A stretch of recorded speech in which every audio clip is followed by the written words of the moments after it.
We are in the topic income tax amendment.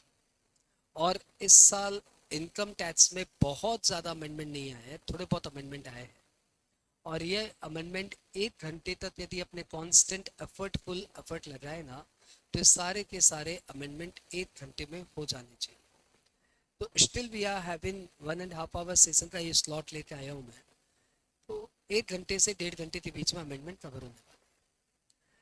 सबसे पहला amendment आया है टैक्स रेट्स। इंडिविजुअल की tax rate under old regime is unchange, जो पहले था वही अभी भी है। 2,50,000 पे नील, नेक्स्ट 2,50,000 पे 5%, नेक्स्ट 5 लाख पे 20, बैलेंस पे 30। इसमें कोई चेंज नहीं है, सरचार्ज की रेट में भी कोई चेंज नहीं है, सब कुछ सही है। लेकिन इंडिविजुअल और एचयूएफ की जो सेक्शन 115 बीएसी न्यू रिजीम में जो स्लैब थी, वो पुरानी स्लैब थी 3 लाख पे नील, नेक्स्ट 4 लाख पे 5% and so on so on. मैं वो स्लैब बोल नहीं रहा हूँ क्योंकि वो कोई काम की नहीं है। अब आपकी जो नई स्लैब है वो एकदम सिंपल एंड सोपर है, जो एक ओवर के 6 बॉल पे 6 बॉल पे चौका मारने वाली है। 6 बॉल 6 बाउंड्रीज, यानी आपको हमेशा 4 लाख से 4 लाख बढ़ाना है।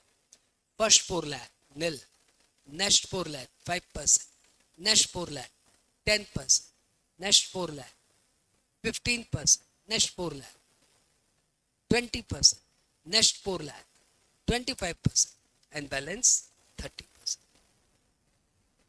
तो आपकी जो एक ओवर की 6 बॉल थी ना, उन 6 बॉल पे चौका लगा अभी। पहले अलग होता था, पहले कुछ और होता था भाई। अब क्या हो गया, ये 6 बॉल। हाँ, और सभी में देखो 4, 4, 8, 4, 12, 4, 16, 4, 20, 4, 24। यानी आपको 4 लाख से इनकम बढ़ाती जानी है और रेट ऑफ टैक्स को 5% से बढ़ाते जाना है।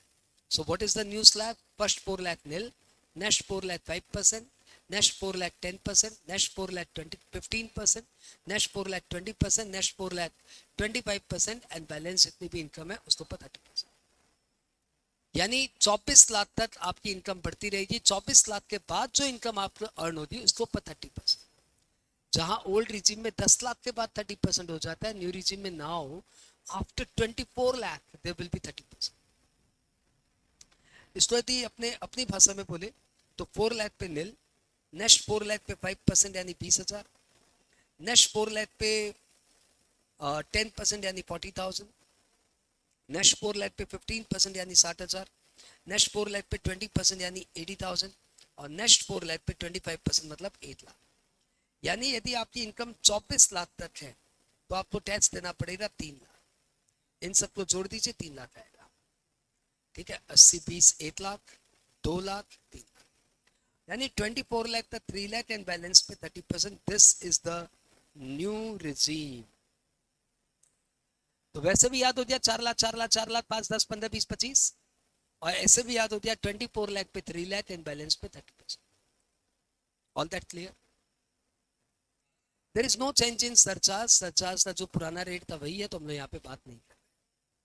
सेस में भी कोई चेंज नहीं है, तो हम लोग बात नहीं कर रहे। अब ये जो न्यू रिजीम का जो न्यू रेट ऑफ टैक्स आया है, उसमें सरकार ने बोला कि जो लोग 12 लाख तक कमाते हैं हम उनसे कोई टैक्स नहीं लेते। So if a person is earning up to 12 lakh, the person is not liable to pay any tax. The person is earning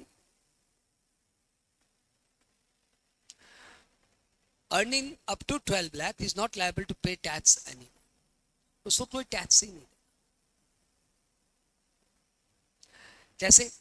क्योंकि इन्होंने बोला कि जो भी बंदा 12 लाख तक कमाता है, यदि वो रेसिडेंट इंडिविजुअल है, and if its total income is up to 12 lakh, if it's resident individual, total income up to 12 lakh, then उसको रिबेट मिलेगा अप टू 60,000।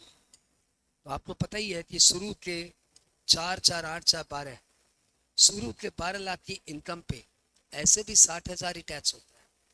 4, 4, 8, 4, 12, और ऐसे भी टैक्स होता है सिर्फ 60,000। तो जितना आपका टैक्स होता है पूरा का पूरा आपको रिबेट मिल जाएगा। तो ये क्लियर हो गया। ओल्ड रिजीम में 12,500 का रिबेट है, 5 लाख तक no tax.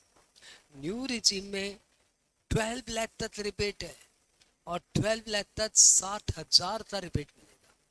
It's a big initiative, big motivation कि आप अपने आप को न्यू रिजीम में ले जाओ, ओल्ड रिजीम भूल जाओ। ओके, अगली बात करें।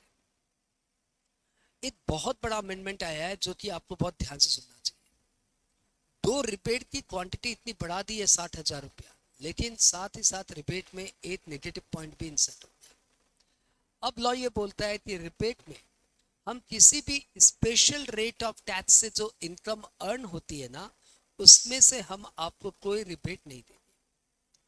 तो whatever your income is which is not taxable as per slab rate, परंतु उसका कोई अलग रेट है, जैसे लॉटरी पे 30%, जैसे लॉन्ग टर्म कैपिटल गेन पे 12.5%, जैसे long term capital gain on shares पे 12.5%, जैसे short term capital gain on shares पे 20%। So all these are the income जिसके ऊपर एक स्पेशल रेट ऑफ टैक्स लगती है। तो इन इनकम से जो टैक्स लायबिलिटी जनरेट होगी एट स्पेशल रेट, उस पर कोई रिबेट नहीं मिलेगा। That is, now there is no rebate out of lottery income, casual income, out of LTCG and out of STCG on sales. इनमें से आपको कोई रिबेट नहीं मिलेगा। बात क्लियर? तो सपोज आपकी इनकम, आप हो मिस्टर एच और आप हो रेसिडेंट इन इंडिया, और आपकी सैलरी से इनकम आई है 9 लाख, और आपने short term capital gain on share में कमा लिया 4 लाख नहीं 3 लाख। तो ऐसे में आपकी इनकम कितनी हो गई? आपकी इनकम हो गई कितना? 12 लाख। आपकी इनकम हो गई 12 लाख। अब इस 12 लाख पे आपको हिसाब से रिबेट मिलना चाहिए 60,000 का, लेकिन लॉ क्या बोलता है? पहले मुझे टैक्स निकालने दो। तो इस पे लगेगा स्लैब रेट और इस पे लगेगा 20%। तो 9 लाख पे स्लैब कितना हुआ? 4 लाख पे नील, 4 लाख पे 5% और 1 लाख पे 10%। भाई कितना हुआ? थोड़ा कैलकुलेशन कर देना मेरे लिए। तो ये हुआ भैया 30,000। तो 9 लाख पे आपका टैक्स हुआ 30,000, और बैलेंस जो शॉर्ट टर्म कैपिटल गेन है 3 लाख, उस पे टैक्स हो गया 20%, यानी 60,000। यानी आपका सब मिला के 90,000 की टैक्स लायबिलिटी आ रही है। जब आपको रिबेट देंगे ना, तो आपको रिबेट 60,000 का नहीं मिलेगा, क्योंकि आपकी स्लैब वाली इनकम कितनी है? स्लैब वाली इनकम 9 लाख है, उस पे टैक्स कितना है? 30,000। तो बस रिबेट शैल बी मैक्सिमम 30,000। क्योंकि ये जो स्पेशल रेट ऑफ वाली इनकम है ना, स्पेशल टैक्स रेट वाली इनकम, इस इनकम से, इस ऑरेंज इनकम से आपको कोई भी रिबेट नहीं मिलेगा। So finally your tax liability is 60,000 plus 62,000। सबको clear?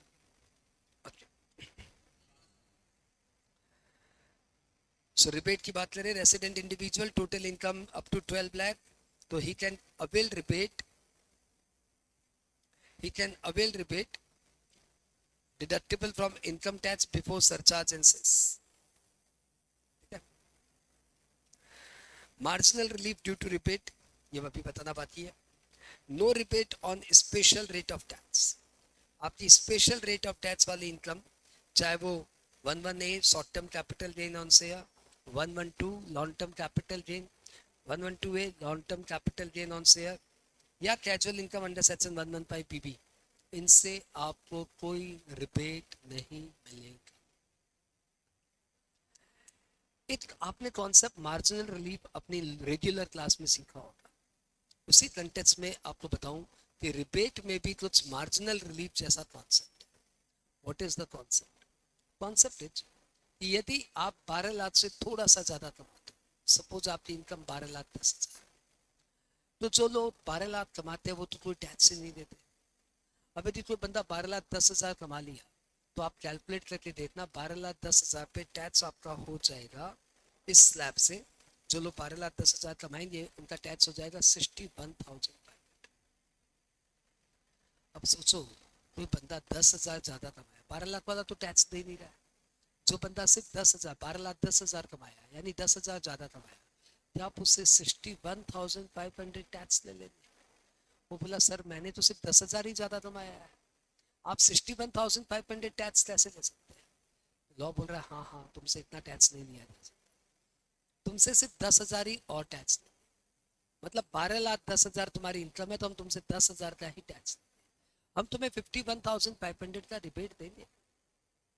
Though your income is more than 12 lakh, still you are entitled for rebate, but not 60,000, बल्कि इतना जिससे आपका 10,000 तक का ही टैक्स लायबिलिटी है, उससे बेसी टैक्स लायबिलिटी ना है। तो सपोज आपकी इनकम है 12,40,000, योर इनकम इज 12,40,000, तो बताओ इस पे टैक्स कितना होगा? तो भैया सभी तो पता है 12 लाख पे 60,000, पता है ना ये बात। और 40,000 पे 40,000 पे 30% यानी 12,000, ओ सॉरी सॉरी 15% यानी 6,000, यानी आपकी 12,40,000 पे टैक्स हो रहा है 66,000। तो बंदा बोलेगा सर मैं तो सिर्फ 40,000 ज्यादा कमाया हूँ, आप में से 66,000 टैक्स क्यों ले रहे हैं? तो लॉ बोलेगा हाँ बात तो सही बोल रहा है, जब तुम 40,000 ही ज्यादा कमाया है तो ज्यादा से ज्यादा तुमसे टैक्स कितना लिया जा सकता है? 40,000, तो हम तुमको 26,000 का रिबेट देते हैं, सेस तो देना ही पड़ेगा भाई।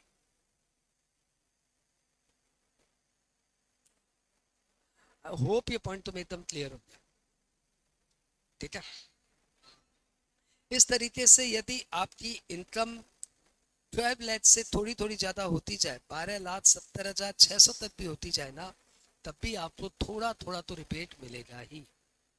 मैं एक बार आपको एक बार और डेमो दिखा देता हूँ। सपोज योर इनकम इज 12,70,000, तो यदि आपकी इनकम 12,70,000 है तो फर्स्ट 4 लाख पे नील, नेक्स्ट 4 लाख पे 5%, नेक्स्ट 4 लाख पे 10%, और नेक्स्ट 70,000 पे 20%, 15%। तो आपका टैक्स हो गया 12,70,000 पे 70,500, 70,500। तो ये क्या बोलेगा? ये बोलेगा सर मैं 70,000 ही तो ज्यादा कमाएगा, ये बस 70,000 का 15% बताना तो भाई ठीक ही निकाला है, 70,000 का 15%, एकदम परफेक्ट परफेक्ट जादू चल रहा। तो इसको कोई रिबेट नहीं मिलेगा, he will not get any rebate, क्योंकि इसकी इनकम 70,000।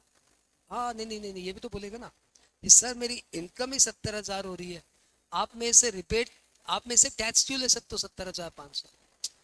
मेरी इनकम कितनी ज्यादा है 12 लाख से? 70,000, तो आप में से 70,500 टैक्स कैसे ले सकते हो? तो लॉ बोलता हाँ हाँ जब तुम्हारी इनकम ही 70,000 है तो मैं तुम्हारी एक्स्ट्रा इनकम ही 70,000 है, तो how can I charge from you 70,500 tax? So I will grant you a rebate of 500, you need to pay only 70,000 plus cess। तो आपने देखा यहाँ पे रिबेट का अमाउंट घटते घटते एकदम नॉमिनल सा आ दिया 500 रुपया, इसलिए मैंने बोला मोटा मोटी 12,70,600 के बाद अप्रोक्स लिखा हुआ है, अप्रोक्स लिखा हुआ है कि 12,70,600 के बाद मोटा मोटी रिबेट मिलना बंद हो जाता है। उससे पहले थोड़ा ही सही 400 रुपया, 500 रुपया, 200 रुपया, 800 रुपया, छोटा छोटा अमाउंट ही सही, लेकिन रिबेट आपको, ठीक है। तो जब भी आपकी इनकम 12 लाख से 12,70,000 के बीच में होना, तो आप समझ जाना कि यहाँ पे रिबेट के लिए मुझे मार्जिनल रिलीफ भी सोचना पड़ेगा। ध्यान रखिएगा ये रिबेट के लिए जो मार्जिनल रिलीफ का कॉन्सेप्ट है ना, ये सिर्फ न्यू रिजीम में है, ओल्ड रिजीम में ऐसा कोई कॉन्सेप्ट नहीं। सारी बात क्लियर। ओल्ड रिजीम में यदि आपकी इनकम 5 लाख है तो 12,500 का रिबेट, यदि आपकी इनकम 5,01,000 है तो आपको 12,07,000 रुपया टैक्स देना पड़ेगा, कोई रिबेट नहीं। सर मेरी इनकम 1,000 ही ज्यादा हुई, आप में से 12,700 टैक्स ले लेंगे, हाँ ये नियम। ओल्ड रिजीम में रिबेट के साथ मार्जिनल रिलीफ का कॉन्सेप्ट पंच नहीं होता है, लेकिन न्यू रिजीम में रिबेट के साथ मार्जिनल रिलीफ का भी बेनिफिट दिया जाए, ताकि जिनकी इनकम 12 लाख 20,000 30,000 40,000 हो रही हो, they should prefer new regime. सब क्लियर? तो मैंने आपको अमेंडमेंट नंबर 1 न्यू स्लैब करा दिया, amendment number 2 rebate under new regime बता दिया, amendment number 3 marginal relief due to rebate भी बता दिया, और मैंने आपको ये भी बता दिया no rebate out of special rate of tax. Clear? अब मैं तुम्हें टैक्स रेट का एक और अमेंडमेंट बताने जा रहा हूँ, उस अमेंडमेंट का नाम है tax rate of company. Tax rate of company, दो company assessment is not in the syllabus of intermediate, still intermediate में ही मैंने इस क्वेश्चन को सबसे बेसी एमसीक्यू फॉर्मेट में देखा।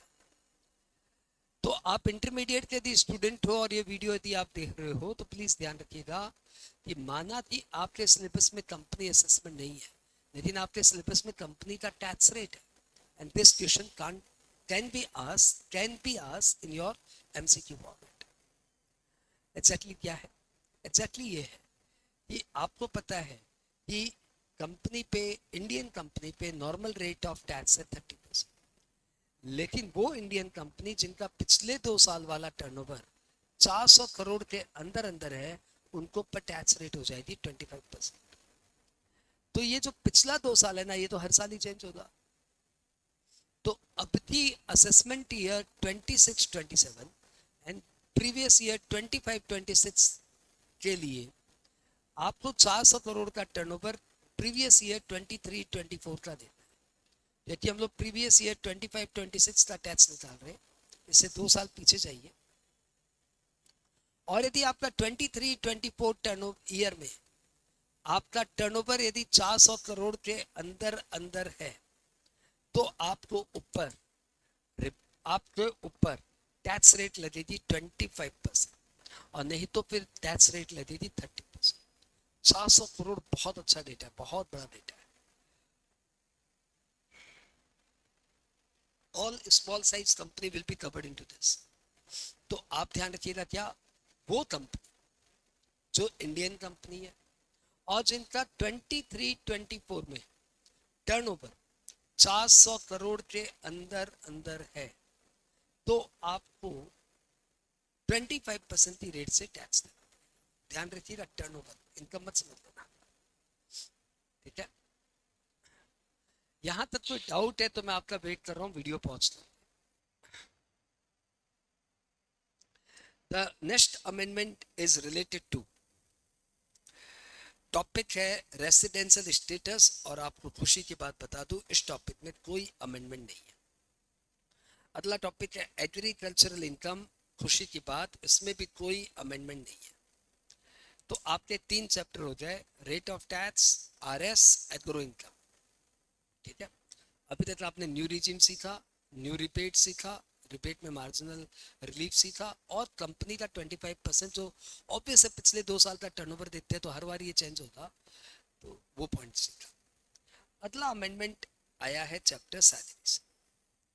सैलरी चैप्टर में नॉर्मली अमेंडमेंट कम ही आते हैं, और इस साल 2 अमेंडमेंट आए हैं जो सैलरी को काफी हद तक अफेक्ट करें, ठीक है? पहला अमेंडमेंट परक्विजिट से। आपको पता है, याद होगा, मेडिकल फैसिलिटी आउटसाइड इंडिया, इसको पढ़ाते समय हम लोग ऐसे बोलते थे, मेडिकल फैसिलिटी यदि आउटसाइड इंडिया है तो इसमें 3 चीजें हो सकती है। या तो ट्रेवल गया है, मतलब बाहर गया है, फिर वहां पे स्टे किया है, और फिर वहां पे ट्रीटमेंट कराया है।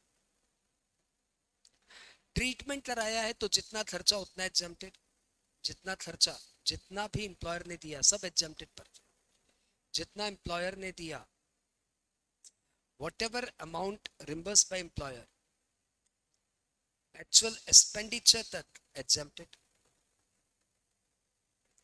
स्टे में भी actual expenditure exempted।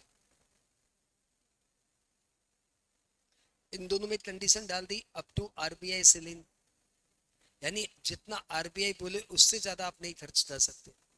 और मैं आपको बताऊं, आरबीआई कोई कैप देता ही नहीं है, आरबीआई कभी कुछ नहीं बोलता, तो आपके जितने खर्चे सबके सब एग्जम्प्टेड। ट्रीटमेंट तो ऑब्वियसली पेशेंट का ही होगा, और यहाँ पे एक पेशेंट और एक केयर टेकर जा सकता है। ये दोनों पॉइंट में कोई अमेंडमेंट नहीं है। अमेंडमेंट आएगा इसमें।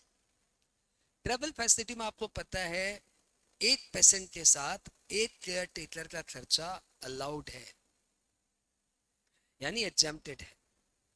लेकिन यहाँ पे कंडीशन डाल दी गई थी, provided total income of the assessee excluding this perquisite does not exceed 2 lakh. ये 2 लाख इस साल बढ़ा के 8 लाख कर दिया।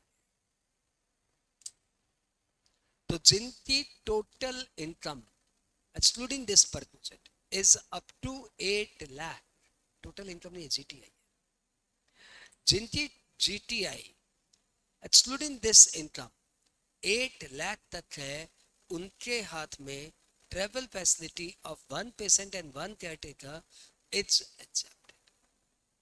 है ना बड़ा अमेंडमेंट? 2 लाख की जगह 8 लाख हो गया। वैसे आप बोल सकते हो छोटा सा ही अमेंडमेंट है, आपकी मर्जी।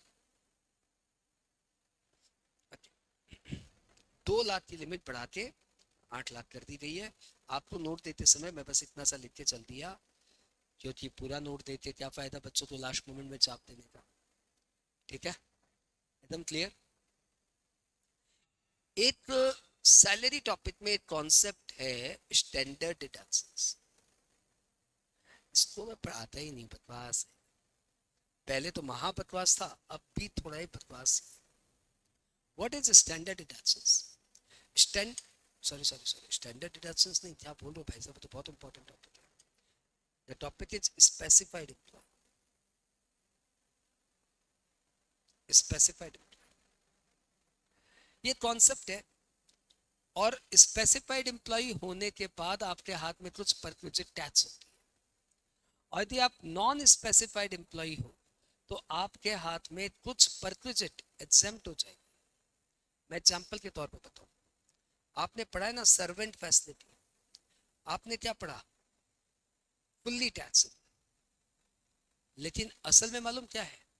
असल में है सर्वेंट अपॉइंट किसने किया। यदि appointed by employer then taxable in hands of specified employee only, and if appointed by employee taxable in hands of all employee। ये कॉन्सेप्ट है स्पेसिफाइड एम्प्लॉय का। सर एक बार दोबारा बोलिए। सर्वेंट फैसिलिटी तुमने पढ़ा फुल्ली टैक्सेबल, रियल कॉन्सेप्ट ये है कि servant facility if it is appointed by, if the servant is appointed by employer, then it is taxable only in the hands of specified employee, and if it is appointed by employee, it is taxable in hands of specified and non-specified employee both।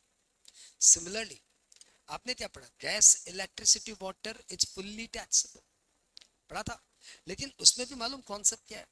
Concept है if the bill is in name of employer,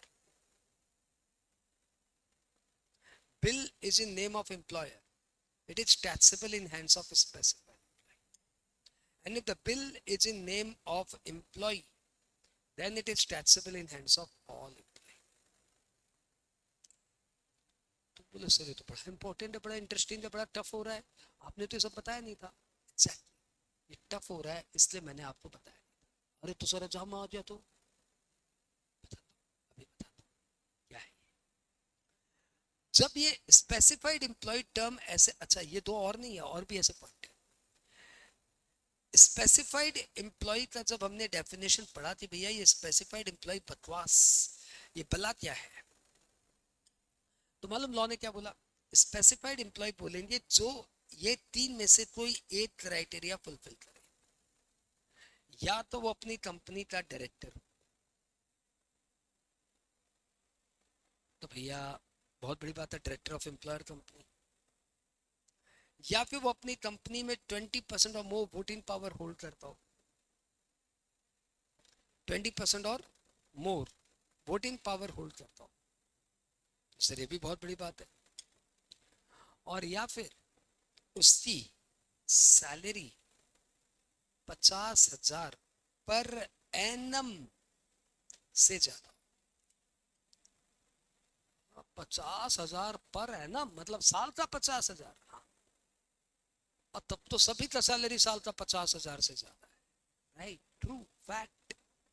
और जब सभी का salary 50,000 से ज्यादा है, मतलब every employee is specified employee, तो जब सारे एम्प्लॉय स्पेसिफाइड एम्प्लॉय है, तो फिर क्या बताऊं और क्यों बताऊं कि गैस इलेक्ट्रिसिटी वाटर बिल किसके नाम पे है? क्योंकि सभी एम्प्लॉय स्पेसिफाइड एम्प्लॉय है, तो यहाँ पे भी ऑल एम्प्लॉय हो गया, यहाँ पे भी ऑल एम्प्लॉय हो गया, देन व्हाई टू डिफरेंशिएट? इसलिए मैंने आपको ये सब बताया। लेकिन इस साल इन्होंने वर्षों बाद एक अमेंडमेंट लाया, उन्होंने बोला स्पेसिफाइड एम्प्लॉय की डेफिनेशन में जहां अमाउंट 50,000 था, अब वो हो गया 4 लाख। तो अभी भी अमाउंट इतना छोटा है भाई, 4 लाख रुपए, मतलब क्या तो सैलरी है, 35,000 रुपया मंथली सैलरी। हाँ तो सब 35,000 कम होता है। अरे I am not disrespecting any one, कम तो कुछ भी नहीं होता।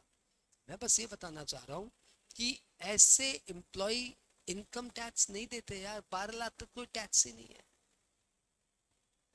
तो ये एम्प्लॉय को परक्विजिट मिले या नहीं मिले, ये लोग टैक्स थोड़ी देते यार, 4 लाख की तो सैलरी है, तो इनका टैक्स कंपटीशन में क्या करना है, कुछ नहीं, हटाओ।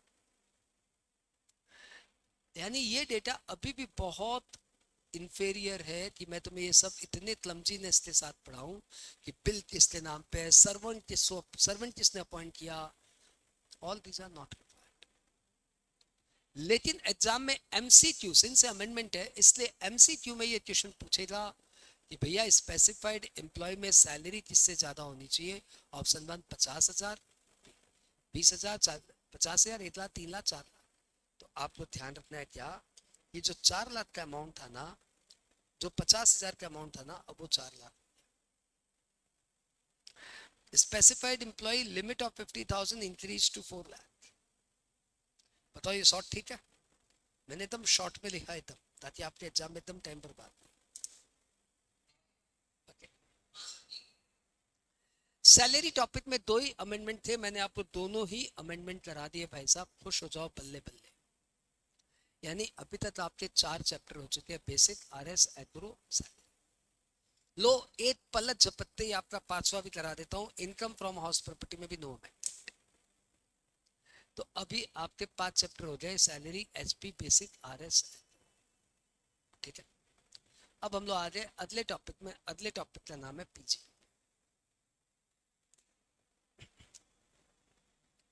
पीजीबीपी में आपने सेक्शन पढ़ा है 43B। सेक्शन 43B में आपने पढ़ा कि 7 expenditure due date of filing of return के पहले पहले पे करोगे तो इस साल अलाउड है, और due date of filing of return के बाद में पे करोगे तो फिर जिस साल पे करोगे उस साल जाके अलाउड होगा, राइट। उसी 43B में पैरा चेंज करके आपने पढ़ा स्मॉल एंड माइक्रो एंटरप्राइजेस। वहां पे आपने क्या पढ़ा? वहां पे आपने पढ़ा कि यदि एसएमई है, एसएमई को आपको कोई पेमेंट करना है, तो यदि आपने 45 डेज के अंदर अंदर पेमेंट कर दिया, तब तो वो खर्चा इस साल अलाउड हो जाएगा, नहीं तो फिर जिस साल पे करोगे उस साल। ये तो तब when there is an agreed date, या आप कितने पीरियड के अंदर पेमेंट करोगे, तो फिर आपको जितना एग्रीड पीरियड है या 45 days which ever is lower, उसके अंदर अंदर पेमेंट करना पड़ेगा। द एग्रीड टाइम, सपोज आपने एग्री किया कि हम 2 महीने में पेमेंट कर देगा, तो लॉ बोलेगा 2 महीना और 45 days which ever is lower, तो 45 डेज इस टाइम लिमिट के अंदर पे करना है। सपोज आपने एग्री कर लिया मैं 30 डेज के अंदर पे कर दूंगा, तो फिर 30 डेज के अंदर आपको पे करना है, तो 30 डेज और 45 डेज विच एवर। लेकिन यदि आपके बीच में ऐसा कोई कॉन्ट्रैक्ट ही नहीं हुआ, कॉन्ट्रैक्ट में कुछ मेंशन ही नहीं है कि आप कितने दिन के अंदर पे करोगे, तो लॉ बोलता है जब कुछ मेंशन ही नहीं है तो हाथों हाथ पे करो। चलो तुम्हें 15 दिन की टाइम दिया, 15 दिन के अंदर पेमेंट करो तो इस साल अलाउड है, नहीं तो फिर जिस ईयर पे करोगे उस साल अलाउड है। याद है? अभी तक अमेंडमेंट नहीं बताया, अब बताऊंगा अमेंडमेंट। अभी जो एसएमई की डेफिनेशन है ना, SME, small and micro enterprises, ये डेफिनेशन क्या है?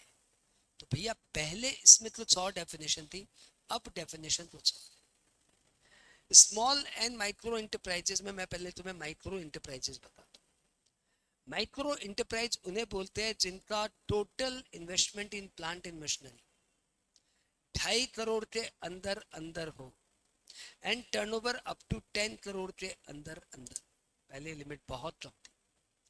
अब क्या हो गया, माइक्रो इंटरप्राइज उन्हें कहेंगे जिनका टर्नओवर 10 करोड़ के अंदर हो और investment in plant and machinery 2.5 crore के अंदर।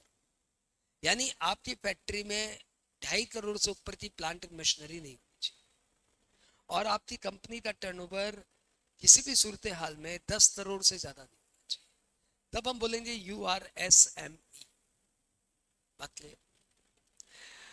स्मॉल इंटरप्राइजेज नहीं, तब हम आपको बोलेंगे माइक्रो इंटरप्राइजेज। अब यदि स्मॉल इंटरप्राइज की बात करें तो ये 2.5 करोड़ की जगह 25 crore investment in plant and machinery and turnover 10 crore की जगह 100 करोड़, मतलब 10 से मल्टीप्लाई कर दो। माइक्रो में यदि 2.5 investment in plant and machinery, तो स्मॉल में 25 crore investment in plant and machinery. Micro में टर्नओवर की लिमिट 10 करोड़, तो स्मॉल में टर्नओवर की लिमिट 100 करोड़। यदि आपका turnover and investment in plant and machinery दोनों विद इन द रेंज है, आप यदि एक ही डेटा याद करना चाहते हो तो 25 और 100 याद कर लो। 25 और 100 याद करना भी आसान है। तो आपका investment in plant and machinery 25 lakh के अंदर अंदर, सॉरी 25 करोड़ के अंदर अंदर होना चाहिए और आपका टर्नओवर 100 करोड़ के अंदर अंदर होना चाहिए। तो आप SME क्राइटेरिया में फॉल करते हो, तो आपको पेमेंट 45 डेज या 15 दिन के अंदर नहीं किया तो सामने वाले का खर्चा डिसअलाउड हो जाएगा। तो इसमें अमेंडमेंट क्या आया? अमेंडमेंट, ये जो definition of micro and small enterprises की डेफिनेशन है, दैट हैज बीन चेंज। ठीक है, मेरा PGPP तक हो गया, तो मैं एक बार वीडियो की रिकॉर्डिंग पॉज करके आप सबसे पूछना चाहूंगा, यहां तक कोई डाउट है तो बताओ। अगला अमेंडमेंट अपने आ रहे हैं कैपिटल गेन में, और कैपिटल गेन में ऐसे तो कोई खास अमेंडमेंट है ही नहीं, लेकिन एक तगड़ा वाला अमेंडमेंट आया है जो आपके एग्जाम को हिट करेगा। क्योंकि कैपिटल गेन में सेक्शन 54 EC ऐसे भी बहुत इंपॉर्टेंट सेक्शन था, और इस साल तो इस सेक्शन में एक धमाके वाला अमेंडमेंट भी आ गया। यू रिमेंबर सेक्शन 54 EC, जहां पे यदि आप कोई भी SSC कोई भी इमूवेबल प्रॉपर्टी ट्रांसफर करके कोई इनकम जनरेट करता है, फिर उस इनकम को यदि वो स्पेसिफाइड बॉन्ड में इन्वेस्ट करता है, तो जितना उसने स्पेसिफाइड बॉन्ड में 6 महीने के अंदर अंदर इन्वेस्ट कर दिया फ्रॉम डेट ऑफ ट्रांसफर, उतने का डिडक्शंस मिल जाएगा, बट मैक्सिमम 50 लाख तक।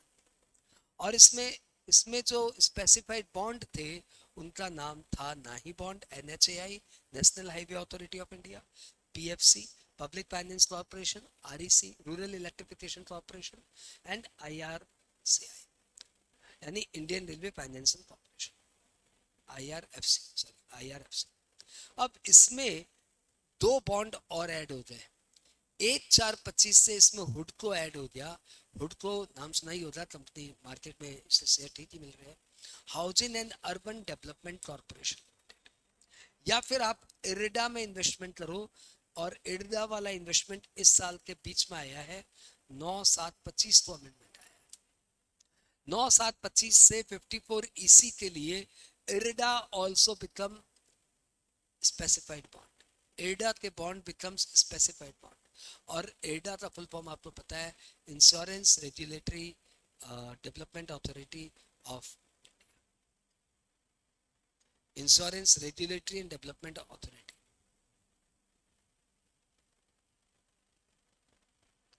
कैपिटल गेन में इसके अलावा कोई चेंज नहीं है, आईपॉस में इसके अलावा कोई चेंज।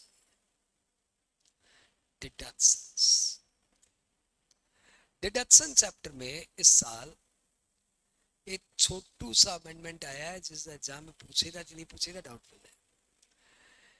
NPS ATCCD तुमने सुना ही होगा। यदि SSC NPS में कंट्रीब्यूशन करता है तो उसको 2 लाख रुपए तक का, और 2 लाख, उसको 10% ऑफ एडजस्टेड GTI का डिडक्शंस मिल जाता है। 20% of adjusted GTI and 10% of salary. उसमें 50,000 का एक एक्स्ट्रा डिडक्शंस मिलता है। वो जो 50,000 का एक्स्ट्रा डिडक्शंस है ना, उसमें NPS तो एलिजिबल है ही, इस साल से वात्सल्य एनपीएस जिनका उद्घाटन मोदी जी ने किया है वो भी इसमें कवर हो गया। तो यदि आपने वात्सल्य वात्सल्य एनपीएस यानी बच्चों के लिए जो एनपीएस होता है ना उसका नाम आ गया वात्सल्य इन्वेस्टमेंट। तो यदि बच्चों के लिए माइनर बच्चे के लिए यदि आपने एनपीएस अकाउंट खोला है तो उसको बोलेंगे वात्सल्य एनपीएस, और वात्सल्य एनपीएस में जितना भी अमाउंट आपने इन्वेस्ट किया है उसका भी आपको डिडक्शंस मिल जाएगा, बट लिमिट ओवरऑल 50,000 ही है। तो क्या तो 80CCD1B में इफ यू विड्रॉ 25% ऑफ, अच्छा ये अलग बात है, ये अलग बात है, चलिए ये क्लियर हो गया आपको। 80CCD में 50,000 का डिडक्शन, पहले लिमिट 10,000 थी, नहीं पहले भी लिमिट 50,000 थी, लेकिन पहले वात्सल्य एनपीएस इंक्लूडेड नहीं था, अब वात्सल्य एनपीएस इंक्लूडेड। हाँ क्या, अरे हाँ है ना। तो सर एक बात बताइए, एनपीएस लिए 50,000 और वात्सल के लिए 50,000 और सब मिला के 2 लाख 1 लाख का डिडक्शन मिलेगा? आंसर इज ना रे बाबा, सब मिला के 50 ही। हाँ सर फिर क्या फायदा हुआ? नहीं कोई फायदा नहीं हुआ। बस वो ये बताना चाह रहे हैं एनपीएस अपने नाम पे कर सकते हो, अपने बच्चे माइनर बच्चे के नाम पे कर सकते हो, वो बस इतने बताना चाहिए। ठीक है, एक बार 1 मिनट का पॉज देता हूँ। तो ये जो 80CCD में वास्तव में एसएससी यदि आप हो तो आपको कोई बेनिफिट है ही नहीं, क्योंकि पहले भी 50,000 का एक्स्ट्रा डिडक्शन मिलता था, तुम्हें याद है ना कि 1.5 लाख इनर कॉलम है, 50,000 आउटर कॉलम है। लेकिन यहाँ पे वात्सल्य एनपीएस तो और ऐड कर दिया, मतलब आज की डेट में मैं एनपीएस में इन्वेस्ट करूं या वात्सल्य एनपीएस में इन्वेस्ट करूं, दोनों ही केस में मुझे सब मिला के 50,000 का ही डिडक्शन। 80CCD में एक और क्लॉज था कि इस एनपीएस में जो आपने पैसे डाले हैं आप उसको विड्रॉ कर सकते हो क्या? तो आंसर इज यस, विड्रॉ तो करूंगा ही। एनपीएस का मतलब ही है कि म्यूचुअल फंड टाइप का पैसा ही है, तो एक लॉन्ग पीरियड तक इसमें रहे, उसके बाद मैं विड्रॉ करूंगा। अब लॉ क्या चाहता है? लॉ चाहता है कि आप इसको विड्रॉ मत करो, इसको लंबा खेलने दो, पैसा लंबा चलेगा तो रिटर्न भी लंबा आएगा। तो लॉ ने क्या बोला कि यदि आप एनपीएस से विड्रॉ करेंगे तो हम इसको टैक्स कर देंगे, और इस तरीके से 80CCD is popularly came under the concept of EED. EET, ई मतलब जब आप पैसे कंट्रीब्यूट कर रहे हो तो एग्जेम्प्ट यानी डिडक्शंस मिल रहे हैं, जब इससे कोई इनकम जनरेट हो रही हो तो भी एग्जेम्प्टेड, तो नॉन टैक्सेबल है। टी मतलब जब लास्ट में आप इसको विड्रॉ करेंगे तब ये टैक्सेबल हो जाएगा। तो लॉ बोलता है यार ये तो बुरी बात है, पैसे लगाए तो कभी ना कभी तो विड्रॉ करूंगा ही ना। तो लॉ बोलता है एक टाइम बांध दो कि आप 5 साल के बाद विड्रॉ करेंगे तो नॉन टैक्सेबल। बोलता है नहीं, मरने पे विड्रॉ करो नॉन टैक्सेबल। तो ये क्या बात हुई, मरने पे कौन विड्रॉ करेगा?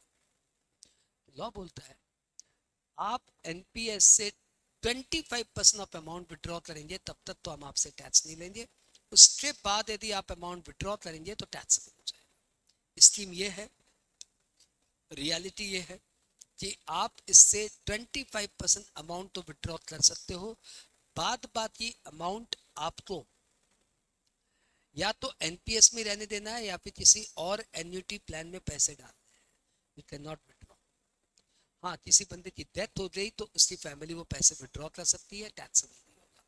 नॉर्मल सिचुएशन में यदि आप विड्रॉ करते हो तो 25% ऑफ विड्रॉवल पे कोई टैक्स नहीं लगेगा, रेस्ट ऑफ द विड्रॉवल पे टैक्स लगेगा। लेकिन यदि आप पैसे विड्रॉ करके किसी एन्युटी प्लान को परचेज कर लेते हो तो आपका टैक्स नहीं लगेगा। गॉट इट, ये रियलिटी है। ये 25% इस साल नया हुआ है, ठीक है।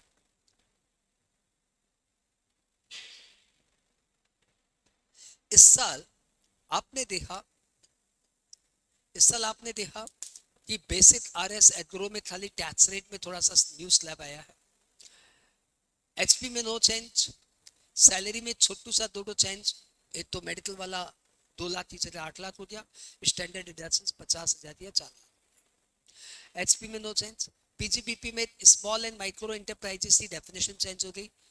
हाँ, और कैपिटल गेन में 54 ईसी में 2 बॉन्ड एक्स्ट्रा हो गए, हुडको का बॉन्ड आ गया और इरडा का बॉन्ड आ गया। इरडा का बॉन्ड साल के बीच में आया, ध्यान रखना। और उसके अलावा आईफॉस में कोई चेंज नहीं है।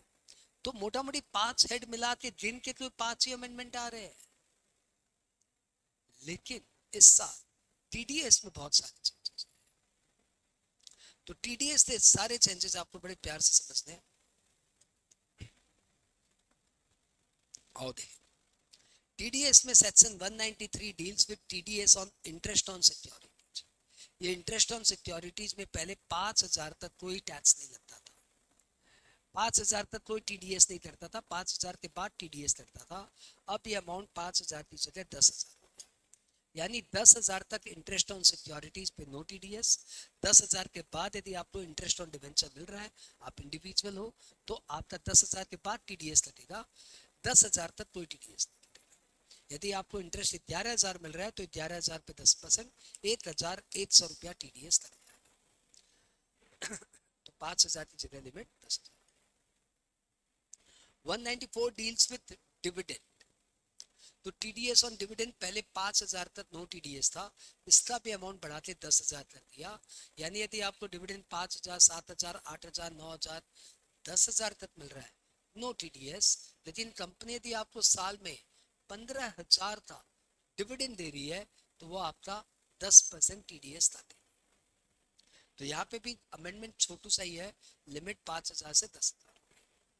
194 ए में यदि आपको बैंक इंटरेस्ट दे रही है, ये 194 A deals with interest other than interest on securities.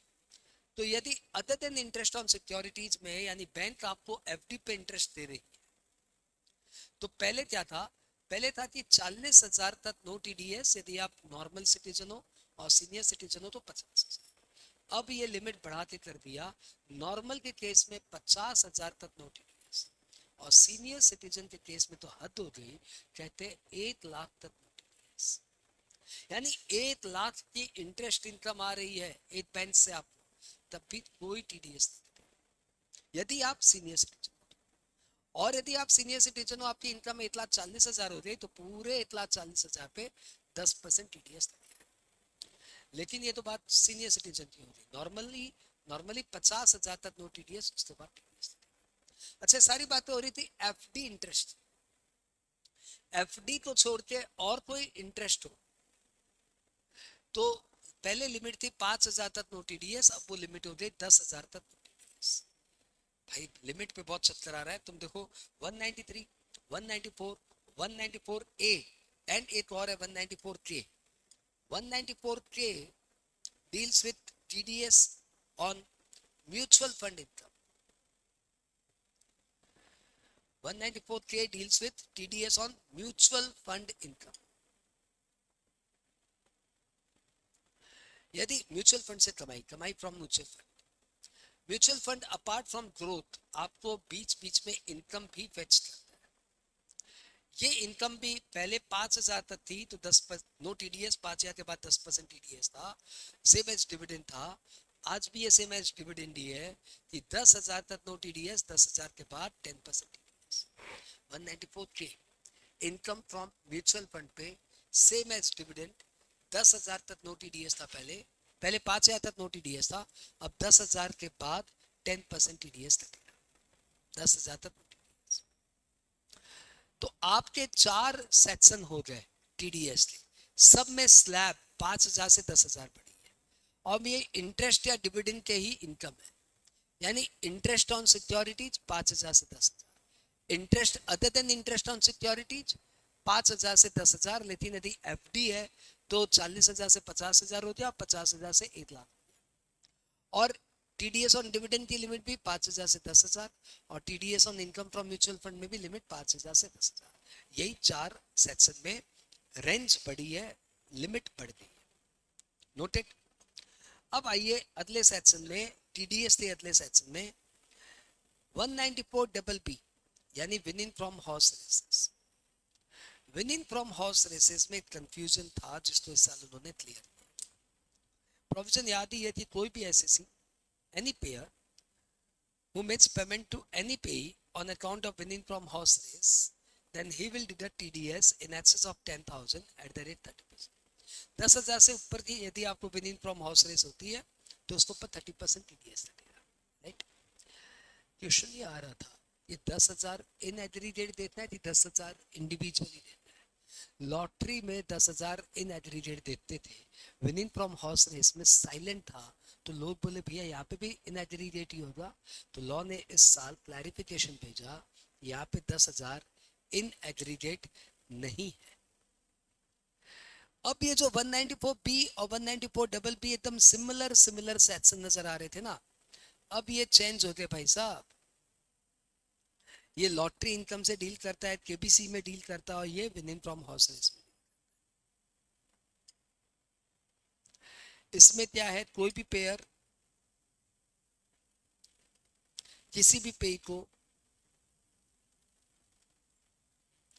10,000 से ऊपर का पेमेंट करेगा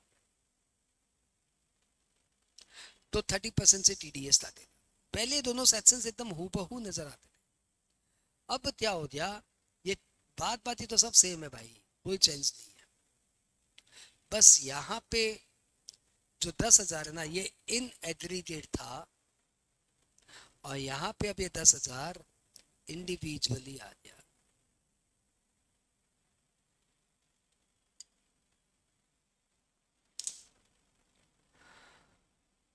हाँ क्या, ओके। यानी जितनी हॉर्स रेस खेलोगे 7,000 8,000 जीतोगे, नो टीडीएस। तो सर हम 7-8 हजार लेके 10 बार जीत गए, नो टीडीएस। सर मेरे को एक साथ 70,000 मिल रहा है, नो टीडीएस। एक एक ट्रांजेक्शन 10-10 हजार तक, नो टीडीएस। आओ आगे बढ़े।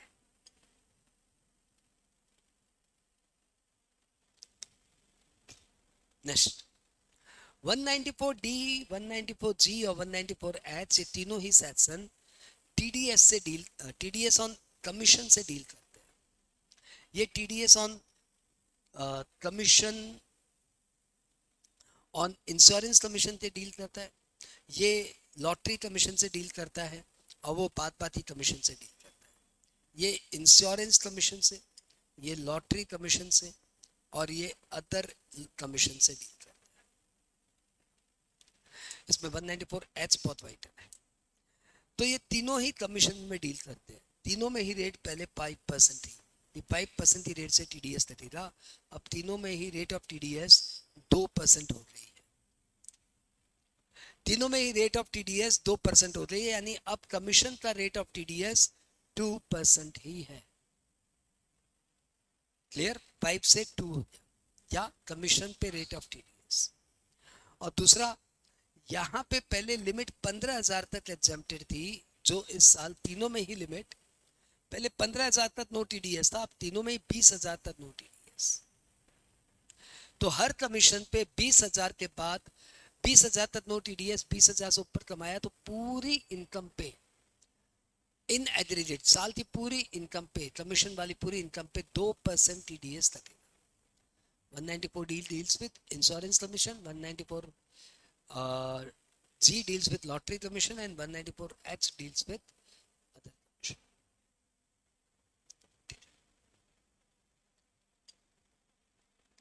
तीनों में ही आप देख लो एग्जेम्प्टेड लिमिट 15,000 थी, 15,000 तो बढ़ा के 20,000, 20,000। 194I में पहले था, 194I deals with TDS on rent on premises. तो पहले था TDS on rent of premises में, यदि रेंट 2,40,000 से ज्यादा है तो 10% टीडीएस काटना है। अब वो 2,40,000 हट गया, उसके बदले में आ गया 50,000 पर मंथ। तो अब आपको साल का 2,40,000 नहीं देना, यदि 50,000 पर मंथ से ज्यादा की आपकी इनकम है तो आपको 10% टीडीएस कटवाना पड़ेगा। 194I याद आया क्या, 194I TDS on premise rent. तो पहले रेंट में था कि रेंट 2,40,000 तक है तो नो टीडीएस, उसके बाद टीडीएस।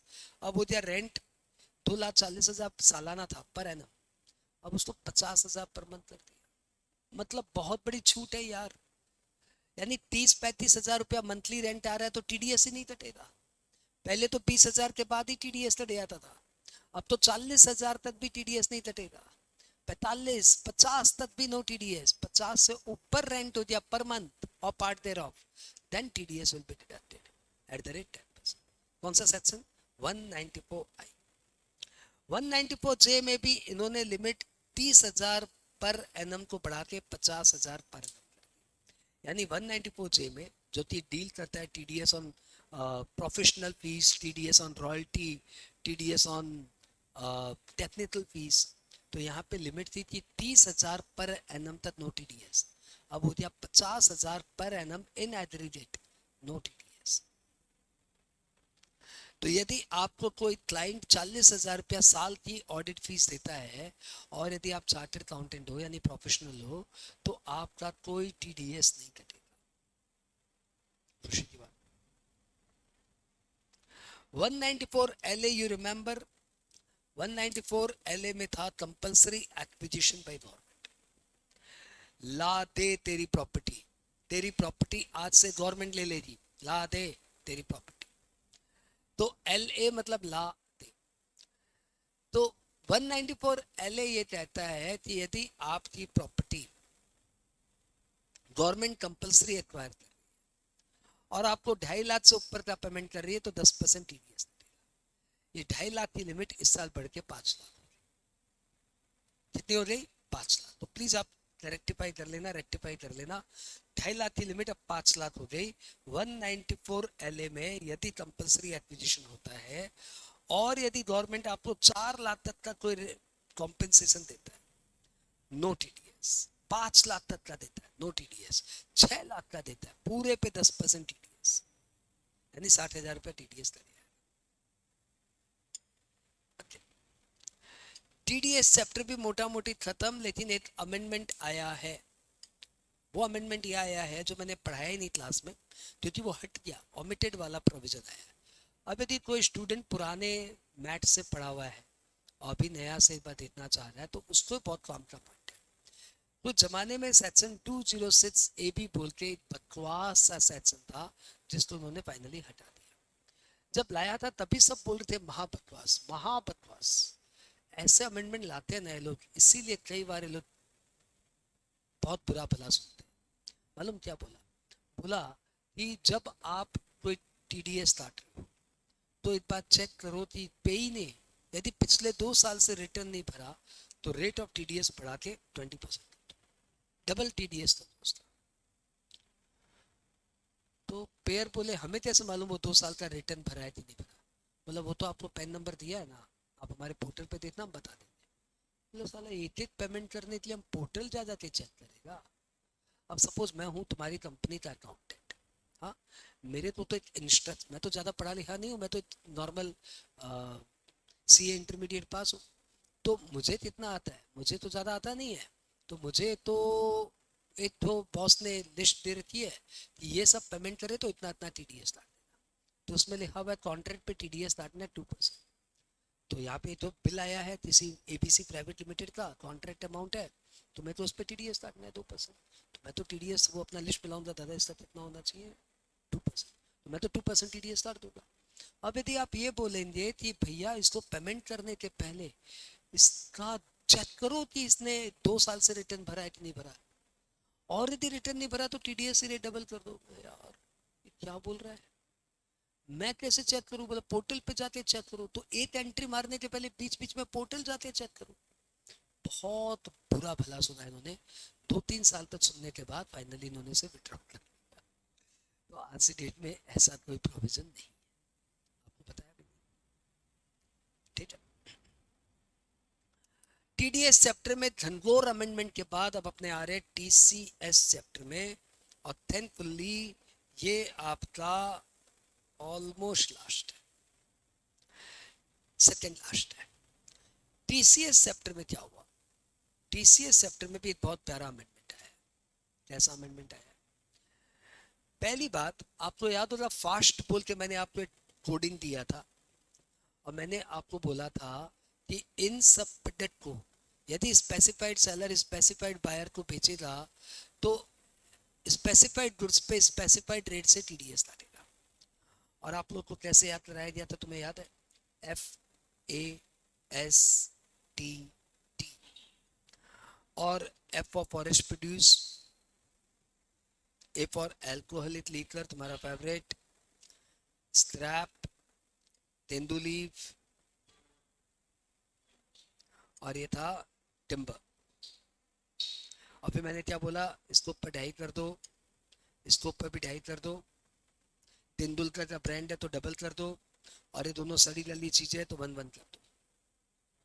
हाँ, इस साल ये अमेंड हो गया, और अमेंड होके यहाँ हो गया 2.5 की जगह 2%। यानी अब फास्ट में फॉरेस्ट प्रोड्यूस पे 2%, अल्कोहलिक लीटर पे 1%, स्क्रैप पे 1%, तेंदुली पे 5% एंड टिम्बर पे 2% रेट से टीसीएस कलेक्ट होता। यानी दो जगह जहाँ 2.5% रेट थी उसको 2% कर दिया, रेट रिड्यूस हुई है। तो ओवरऑल ठीक ही अच्छा ही अमेंडमेंट है। तो टिम्बर एंड फॉरेस्ट प्रोड्यूस इनको ऊपर जो रेट ऑफ टीसीएस 2.5% था, अब वो 2%। तो आई होप ये अमेंडमेंट आपको याद रहेगा। 206C1F में apart from motor vehicle, motor vehicle 10 lakh से ऊपर की हो तो 1% टीडीएस टीसीएस सेलेक्ट करो। वहां पे मोटर व्हीकल के अलावा हेलीकॉप्टर, याच, ये सब भी ऐड हो गए। ये खाली मोटर व्हीकल क्या है यार, यदि कोई बंदा हेलीकॉप्टर खरीद रहा है तो उस पर तो काटो कम से कम। तो उन्होंने हाँ इस तो पर तो काटो। और वैसे ही कुछ और फैंसी आइटम हो गए भैया, असल रेडो की हमारी रिस्ट आ रही है, रिस्ट वॉच 10 लाख, या बहुत बहुत कीमती कीमती आ रही है, करोड़ों की कीमत की आ रही है। तो लॉ ने बोला 10 लाख के ऊपर है तो उस पर भी काट लो भाई। तो 10 लाख के ट्रांजेक्शन इंपॉर्टेंट है ना यार, प्रोडक्ट चाहे कुछ भी हो। तो इन्होंने स्पेसिफाइड प्रोडक्ट में काफी सारे ऐड कर दिए, वॉच, कलेक्टिबल कॉइन्स, हेलीकॉप्टर, याच एंड शूज एंड हॉर्सेस।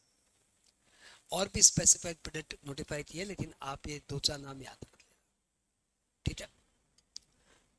20 से क्या हो गया इसमें, इनमें भी यदि 10 लाख के ऊपर का ट्रांजेक्शन हो रहा है तो 1% टीसीएस लेट लेना पड़ेगा। 206C1G, ये वो ओवरसीज टूर पैकेज था ना, उसमें अमेंडमेंट आया। अब इसमें अमेंडमेंट क्या आया कि यदि आप एजुकेशन पर्पज के लिए लिबरलाइज रेमिटेंस स्कीम के तहत पैसे इंडिया से बाहर भेजते हो, तो यदि 7 लाख तक भेज रहे थे तो पहले 7 लाख तक नहीं लगता था, उसके बाद लगता था। अब वो लिमिट 7 लाख की जगह 10 लाख। यानी 10 लाख तक यदि आप एजुकेशन पर्पज लिए पैसे बाहर भेज रहे हो तो नो टीसीएस। 10 लाख से ऊपर भेज रहे हो तो 5% टीसीएस।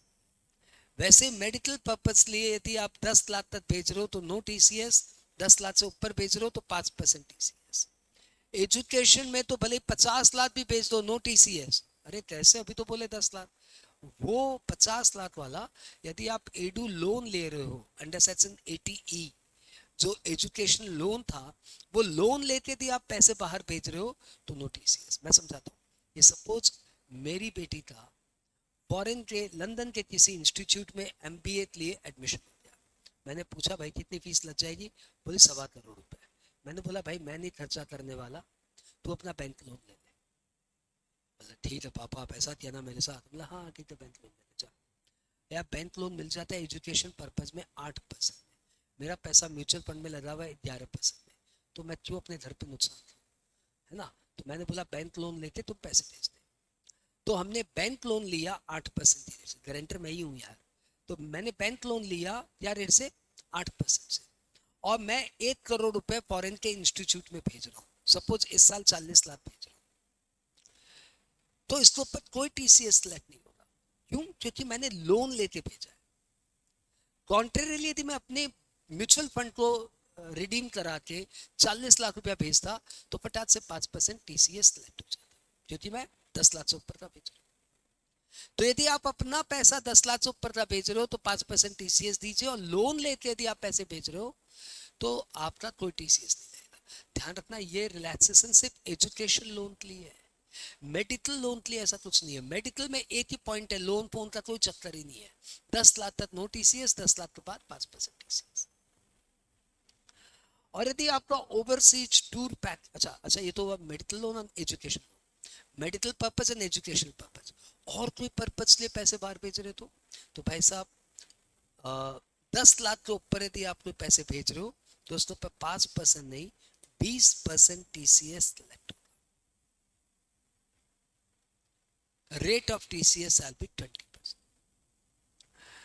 टूर पैकेज में भी लिमिट 10 लाख की है, लेकिन यहाँ पे चेंज क्या हो गया, पहले 7 लाख थी अब 10 लाख की।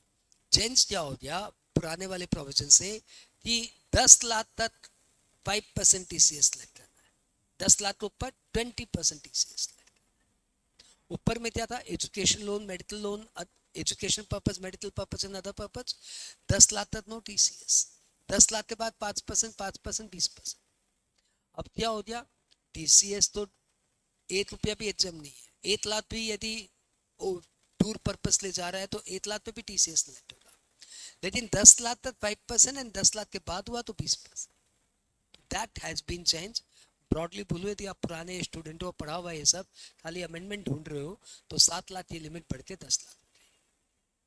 और एजुकेशन लोन में पहले तो 1% या 0.1% था, वो सब अब हट गया। अब एजुकेशन लोन लेते यदि पैसे बाहर भेज रहे हो तो TCS लगेगा। तो मुझे लगता है एग्जाम में वो एजुकेशन लोन वाला पूछेगा, क्योंकि वो वैसे भी बहुत इंपॉर्टेंट था। अब यह और इम्पोर्टेंट इस साल हो गया क्योंकि इस साल इसमें अमेंडमेंट आया। ठीक है, 206C1H बोल के था, यदि आप स्पेसिफाइड बायर हो और यदि आपने कोई 50 लाख से ऊपर की परचेज की है तो 0.1% की रेट से TCS कलेक्ट कर लेना। वो प्रोविजन अब हट गया। ध्यान रखिएगा, ऐसा similar provision section 194Q TDS में है। तो 194Q TDS तो चल रहा है, वो हटा नहीं है, वो ओमिटेड नहीं हुआ है, खाली TCS से 206C1H हटा। तो TCS से 206C1H हट गया, 194Q अभी भी लग रहा है। मैंने आपका TDS TCS जैसा बड़ा टॉपिक करा दिया, यहां तक कोई डाउट है तो पूछिए। आ जाओ अब अंतिम अमेंडमेंट भी सुन लो। अंतिम अमेंडमेंट है रिटर्न ऑफ इनकम पे। रिटर्न ऑफ इनकम में पहले ऐसे था कुछ जमाने में कि यदि आपके पास आधार नहीं है तो आप आधार के लिए अप्लाई करिए, और जो आपका एप्लीकेशन का आपको एक्नॉलेजमेंट मिला है वो एक्नॉलेजमेंट दे के आप पैन के लिए अप्लाई कर दीजिए। अब लॉ बोलता है भाई वो जमाना चला गया, अब जब तक आधार नहीं है तब तक पेन नहीं मिलेगा। आधार का एक्नॉलेजमेंट के बेसिस पे आप पेन के लिए अप्लाई नहीं कर सकते। आधार लो फिर पेन के लिए अप्लाई करो, नो आधार नो पेन। और जिन्होंने पहले एक्नॉलेजमेंट के बूते पे पेन ले लिया उन्हें बता दो कि 31/12/24 के अंदर अंदर आप अपना आधार लिंक कर लीजिए पेन के साथ। यदि आपने नहीं किया तो आपका पेन डिस्क्वालिफाइड। यानी मोटी भाषा ये है ना कि बिना आधार के अब पेन के लिए अप्लाई भी नहीं कर सकते। पहले क्या था, आधार नहीं है, आधार के लिए अप्लाई करिए, एक्नॉलेजमेंट लीजिए, एक्नॉलेजमेंट के बेसिस पे आप पेन मिल जाएगा। लेकिन अब आधार के एप्लीकेशन एक्नॉलेजमेंट के बेसिस पे, एप्लीकेशन की रिसीट के बेसिस पे आपको पेन नहीं मिलेगा। अब आपको आधार होना चाहिए तभी पेन मिलेगा।